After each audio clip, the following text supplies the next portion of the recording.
Okay, so you know how it is. You want to stay sharp, know about the things people are talking about, especially those classic films that just seem to hang around. Hmm. And I bet for a lot of you listening, the phrase truffle shuffle definitely rings a Oh, bell. absolutely. Hard to forget that one. So today we're doing a deep dive into, well, the enduring magic of the Goonies, the 1985 classic. Yeah, and we've got some interesting stuff fueling this. There's a recent article talking about how it's popped up on Tubi, which is great for Oh, access. right, streaming for free. Exactly. Brings it to maybe a whole new crowd. And, maybe even more exciting, there's finally concrete news about a sequel. You know, the one people have been talking about for like forever. Decades, yeah. So the big questions for us today are, why this movie? Why does this story about kids hunting for pirate treasure still grab us after all this time? And what does all this new attention, the streaming, the sequel news, what does it really signify? Okay, yeah, let's get into it. Well, first off, that accessibility point you mentioned. A movie from '85 showing up free on Tubi, that's actually pretty significant. Yeah, it makes it super easy for a new generation to just stumble upon it. Or, for us older fans to rewatch it for the 10th time. Right. No barrier to entry, basically. And it reminds you of the talent involved from the start. Totally. I mean, the story came from Steven Spielberg, Yeah. and the script, that was Chris Columbus. Yeah. Before he did Home Alone, before the first couple of Harry Potter movies. Exactly. That's some serious filmmaking pedigree right there. It really is. But I think beyond just the names, the reason it sticks, it taps into something really kind of fundamental about being a kid, doesn't it? Oh, definitely. You've got Mikey, played by Sean Astin. Great performance. Finding that old map, it's like the ultimate wish fulfillment, right? Finding a real treasure map. To One-Eyed Willie's treasure, no less. Yeah, it's the call to adventure. But it's not just like fun and games. There are real stakes involved for these kids. Right. That's key. Their homes are facing foreclosure. This isn't just about gold. It's about saving their neighborhood, their friendships, their whole world, really. Uh-huh.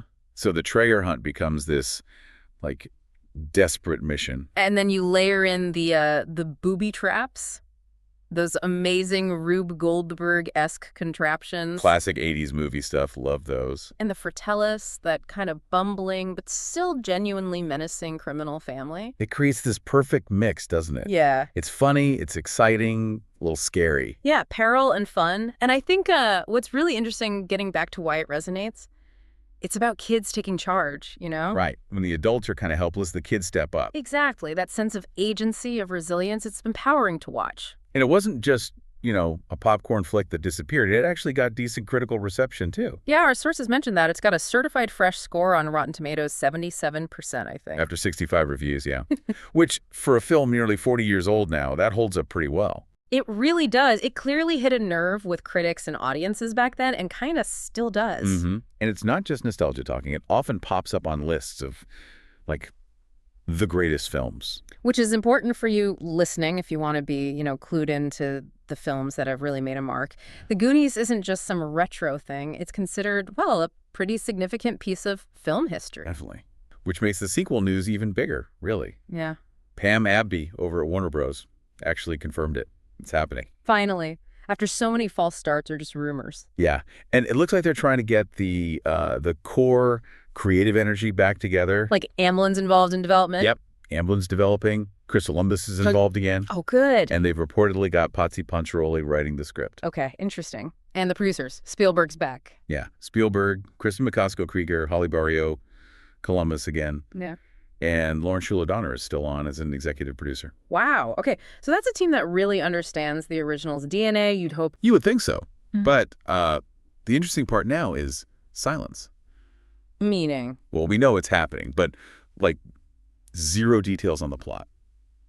Or who from the original cast might be back, if any. Ah, right. That's the million-dollar question, isn't it? How do you even approach that after almost 40 years? Exactly. There's so much expectation built up. How do you satisfy the old fans, but also make it work for, today's audience? It's a tricky balance. Yeah, definitely. But speaking of the original cast, our sources mentioned something pretty cool that happened recently. Oh, yeah. Earlier this year, Josh Brolin, Jeff Cohen, that's Corey Feldman, and Kerry Green all showed up together. Oh, wow. A reunion. Yeah, it was to support Ke Huy Quan, data. Oh, for his hand and footprint ceremony Yeah. at the Chinese theater. Right. I heard about that. That's the one. It just seemed like such a genuinely warm moment. That's fantastic. Yeah. It really says something about the bond they must have formed making that movie all those years ago. Yeah, totally.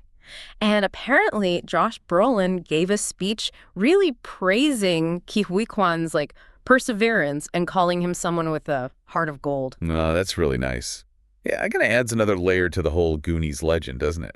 That human connection behind the scenes. It really does. It's not just the adventure on screen. It's the actual people and their shared history. One of those details that just makes you feel good about the whole thing. Yeah. So when you step back and look at the whole picture, the film itself, its staying power, this new accessibility, the sequel finally happening, what's the takeaway? Well, I guess it underlines the fact that some stories just work. Coming-of-age adventures, friendship, beating the odds. Those seem to be pretty timeless themes, yeah. And the movie itself, it's rated PG, right? Family adventure comedy. Yep. Hits that sweet spot for a pretty wide audience, and it's, just under 2 hours long? 114 minutes, yeah. Yeah. So wrapping things up for you listening, The Goonies. Clearly not just an 80s memory. Not at all. It's out there, easy to watch on Tubi, and this buzz about a sequel nearly 4 decades later. It just proves how much it's still part of our, collective imagination. Yeah, absolutely. Which kind of leaves us with a final thought for you to chew on. Okay. Given everything that made the original Goonies so special, that unique mix of adventure, the humor, the real heart of it, what parts of that magic do you really hope they capture in the sequel? Good question. And maybe, what does this film's incredible staying power tell us about, our own ongoing love for stories about friendship, courage, and, chasing the impossible? Definitely something to think about.